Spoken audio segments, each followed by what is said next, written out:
Today I'm going to show you some grade 2 mobilizations of the hip or joint play of the hip. The first one I want to do is a long axis traction of the hip. There's a few ways you can do this depending on the size of the client and the integrity of their knee and their ankle joints. Okay, so what we're going to do is we're going to bring the client's leg into slight abduction and flexion and a little bit of external rotation. That's the open pack position. And if the client has a good strong ankle, I'm going to cup underneath the ankle and on top with my hand, and I'm going to just use my body weight to lean backwards and pull the hip, take up the slack of the hip in the joint.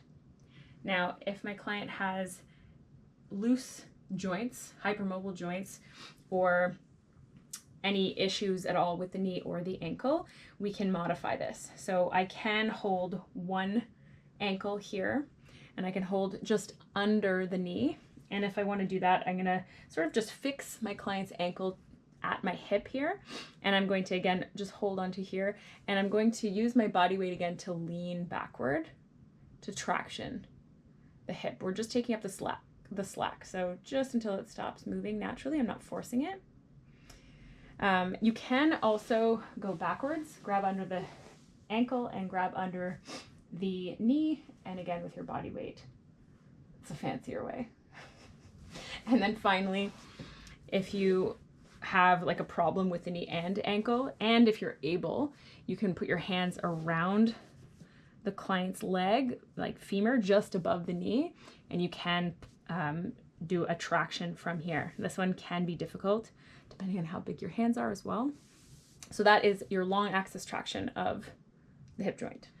Now I'm going to do a distraction of the joint, which means I'm going to be pulling the head of the femur in a lateral position, sort of perpendicular to the body. So I'm going to bring the knee up, and I'm going to put the client's leg against my shoulder here. And again, depending on the client, depending on the comfort level, you're going to be sort of up close against the knee or a little bit farther away. And you're going to take your hands and you're going to cup them nice and flat, and you're going to come nice and close to the joint line. You want to use your body weight for this as much as possible. So you're going to cup against the inside of the thigh at the adductors. You may also want to get your client to create a barrier if that's appropriate, just so you know sort of how far down is too far. Thank you. And so now I'm going to basically take my pressure and I'm going to move it this way in a lateral fashion. I'm just going to take the slack up this way, just a little bit of a distraction of the joint. Now I'm going to show you a posterior glide of the hip joint. So I'm going to have my client come close to the edge of the table here because you're going to want to really use your body weight as much as possible. You also may want to lower your table if that's possible for you. I'm going to you can do this with the client's leg up against your shoulder if you'd like. You can also do this with the client's knee bent like that and foot on the table. I prefer it like this. So I'm going to make sure the client's leg is nice and steady and stable on my shoulder. And I'm going to clasp my hands like this and just place them just on top of the knee joint like that. Again, I want to ensure that my client's knee has good integrity here because I am going to be putting pressure down into the femur in a posterior direction. Okay, so I'm going to use my body weight. I'm going to come down and just take up the slack like that.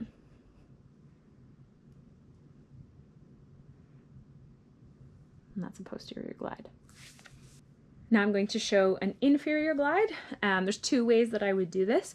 First way is I would bring the client's bent knee and put their calf muscle over top of my shoulder.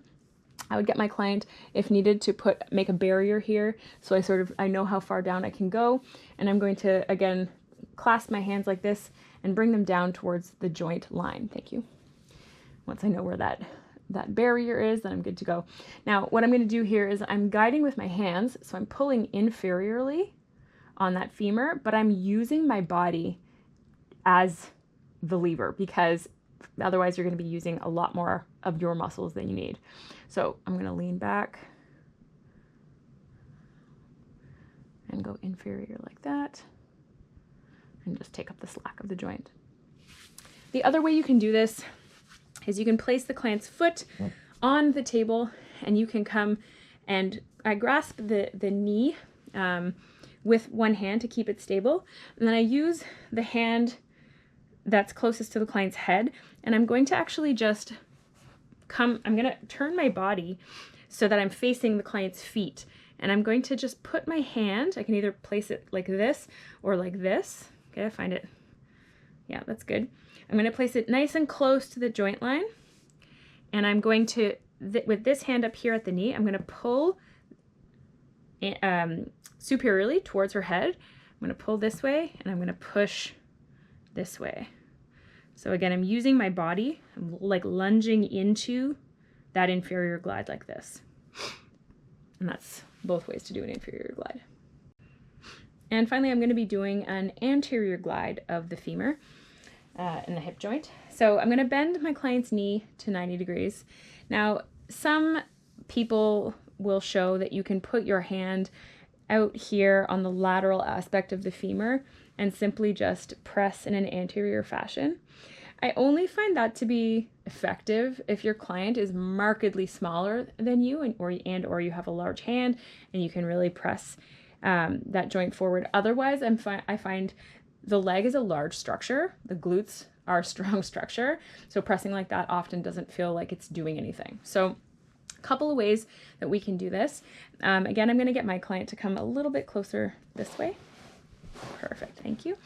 And what I'm going to do here is I'm going to grasp her around the ankle, and I'm going to tuck my hand underneath the knee on the inside. Now I've got her leg up against my body.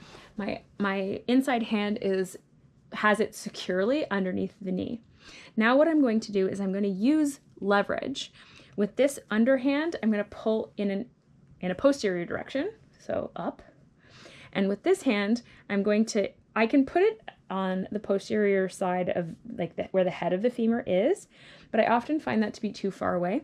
So I actually want to just make sure that my hand is in contact with the femur. So here I'm just going inferior to the glutes, and I'm pressing down or anterior with this hand as I lever up with that hand. And then this gives me a lot more control because my hands are closer together, and I'm using her leg, pulling it up. I'm using that as good, strong leverage for that anterior glide.